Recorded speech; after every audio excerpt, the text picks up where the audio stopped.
So I wanted to talk a little bit about my understanding of the difference between Jitsu and Do, the suffix Jitsu and Do in the Japanese language, how this relates to martial arts, and how this relates to some of the questions that have been coming in about my ground grappling training,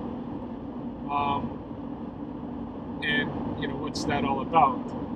Several people have inquired, either directing messages to myself or to Sifu Freddy Lee of FMK, asking why am I, since I'm so involved with FMK, and it's well known Freddy's disdain for the popularity of ground grappling, and in particular what's been called Brazilian Jiu-jitsu and the Gracie family, and here I am heavily involved in FMK, and yet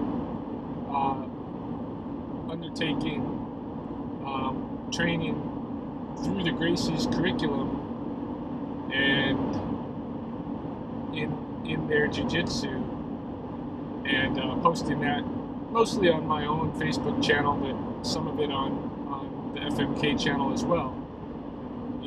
It seems to be striking people as an inconsistency, and what I have to say about that directly is that it really is not an inconsistency. It would be if Freddy was the one posting these videos, but myself,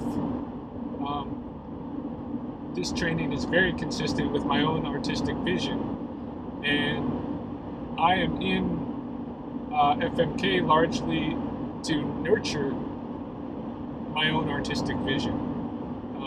I'm not aiming to be a carbon copy of Sifu Freddy.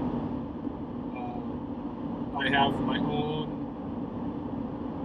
own picture of what it is that I'm working on, and it's basically to become a more well-rounded and skilled human being.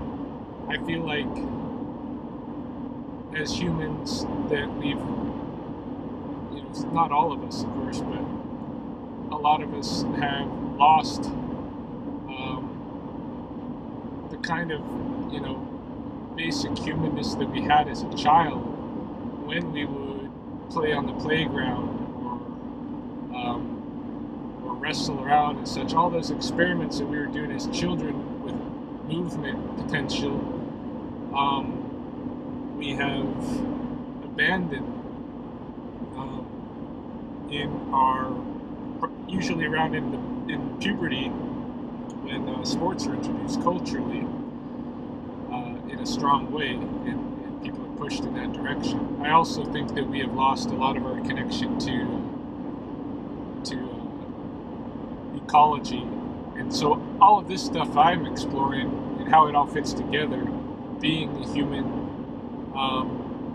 immersed in this ecology, relating to it, being part of it, and moving as a human in that ecology, and adopting the nutrition of that ecology, and a nutrition that's good to fuel the kind of movement potential that I should have, and all of these things I'm pursuing in my own artistic vision. And to me, what I'm doing with the Gracie's Jiu-Jitsu is exploring a range that had been absent from my martial arts and movement practice for a long time, since I was a child, I guess. Because as a child, certainly, what's called Jiu-Jitsu was done pretty naturally as a child. And so it's a revisiting that, but as an adult, that study of the movement becomes a little bit more scientific. Anyway, I also think that looking at these concepts, Jitsu and Do, will help explain some things, because in a way, I'm not really doing Jiu-jitsu. Really, in a sense, I'm doing judo because my vision is because my what's compelling me is this more kind of artistic vision that has a spiritual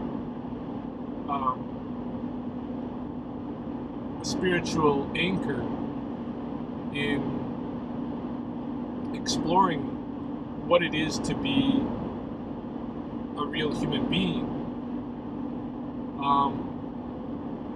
in this greater web of life. That's really stuff that belongs in the category of a do. And this is the thing, in English, we don't really have this distinction. I don't know if it exists in the Chinese language, but I really like that the Japanese have this distinction where they have do and they have jitsu. And jitsu is really really craft and skill, and not necessarily directed toward any kind of spiritual growth or enlightenment. Do, which actually derives from the Chinese concept of Tao, Do is a whole way, a path, if you will, toward enlightening experiences or enlightenment or what have you. Peak spiritual experiences. That's what the Do is about. And so, in a lot of ways, like, I've practiced jitsus in my life, and I've practiced dos. And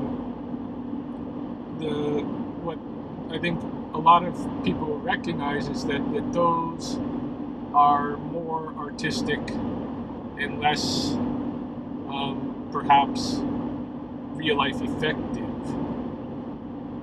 or efficient or this kind of a thing. It's like the tea ceremonies. I forget how you say that in Japanese, but it's a do. Those famous tea ceremonies. And really, they're making a cup of tea, right?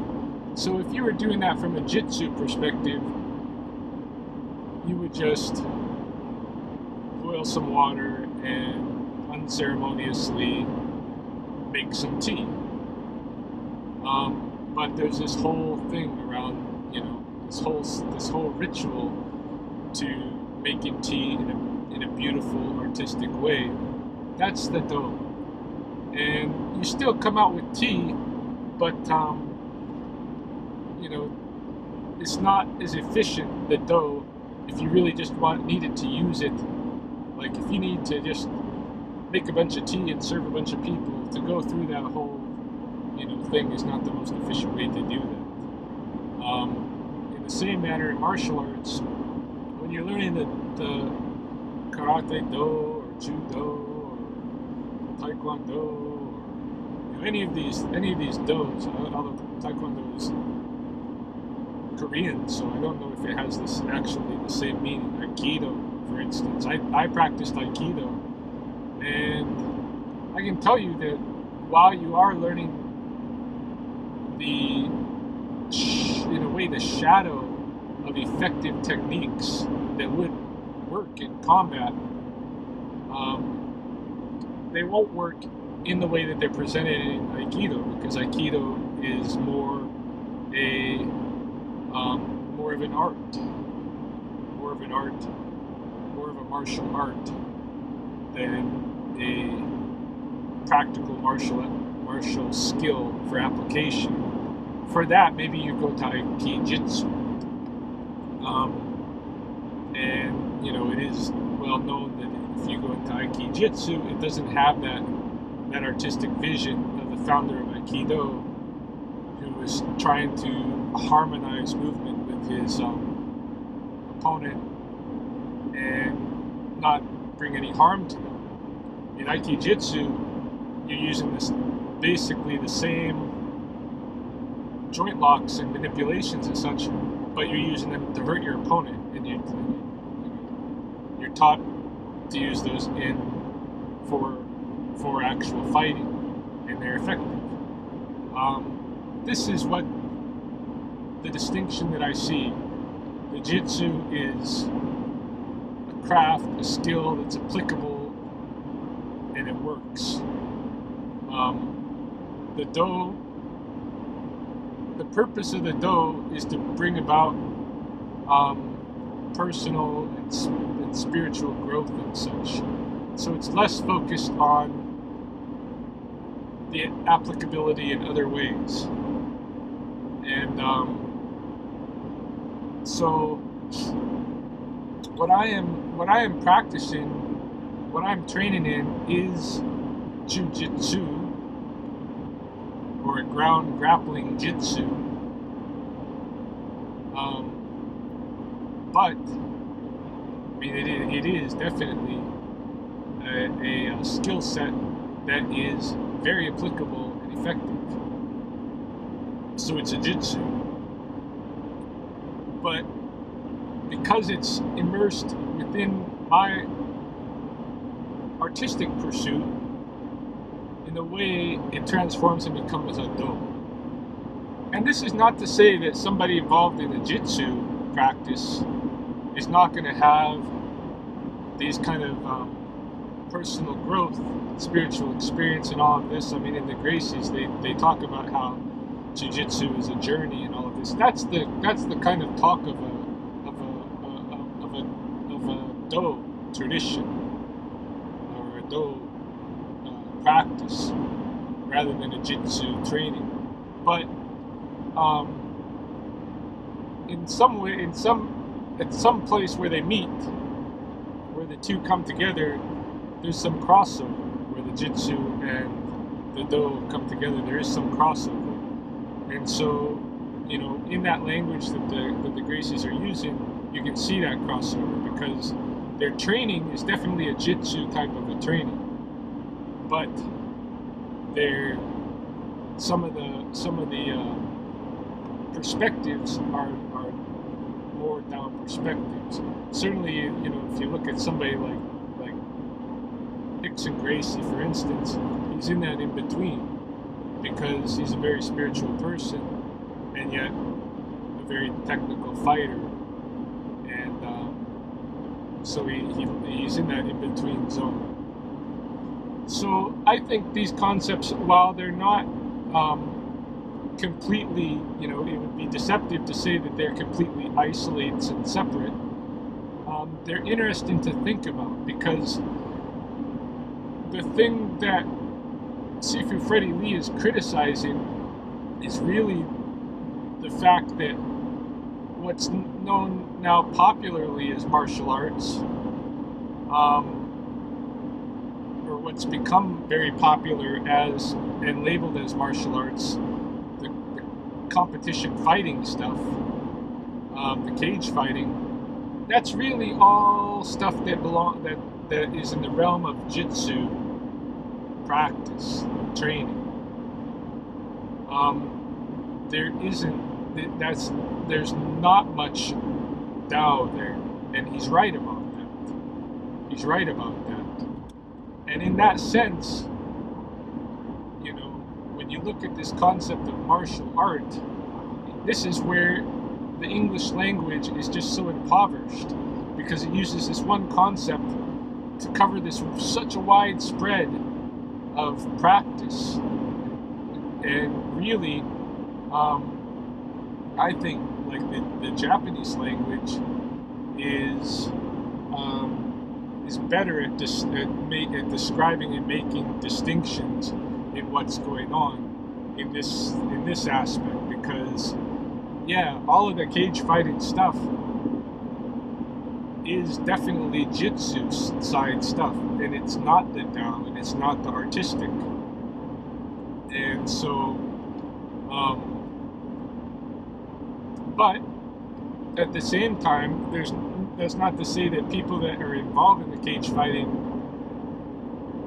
themselves are 100% Jitsu. They may be very Jitsu oriented, but they may have a Tao. They may have a Tao artistic vision that their Jitsu is fitting into, and that's kind of where I lie. I'm not interested in fighting, in actually fighting and testing my stuff, and all of this stuff, to see if, to prove that it works or to make a living or anything like that. I have no interest in that. But I am interested in learning to use my body in extremely effective ways at all ranges, because that's my human potential to have all of those ranges and be effective in moving in all of those ranges. And I think it's only because of the cultures, both it's wanting to harness our energy toward its own ends, that it pulls our natural athleticism into sports and economic systems and such. But also the mainstream cultures, different sexual taboos play a role. And so the ground grappling in particular took a big hit. Now it's come back, but it has to come back through hyper-violence. It has to come back in a very strongly Jitsu kind of a way. And that is what it is. But it has not that much bearing on what I'm doing. I think what I'm doing is very Tao-oriented, but incorporating Jitsu effectiveness. I'm in that middle zone. And I'm happy to be in that middle zone, although I think I'm more on the Tao side and getting some of that trickling of Jitsu than I am on the Jitsu side with just a trickle of Tao. So that's the way I look at it, and I think that distinction is important to make in the language, looking at that language, and maybe there is an equivalent in the Mandarin or what have you, the different Chinese languages, but certainly in Japanese, there is this ability to make this distinction, and I think it's a useful distinction to be able to make, so that you don't have to write off all of what somebody's doing as not real martial arts, just because they're incorporating some very technical, effective aspects from the Jitsu side of things, and vice versa. So anyway, I just want to put that out there, food for thought, something that came to mind to me as I was seeing those questions pop up yesterday.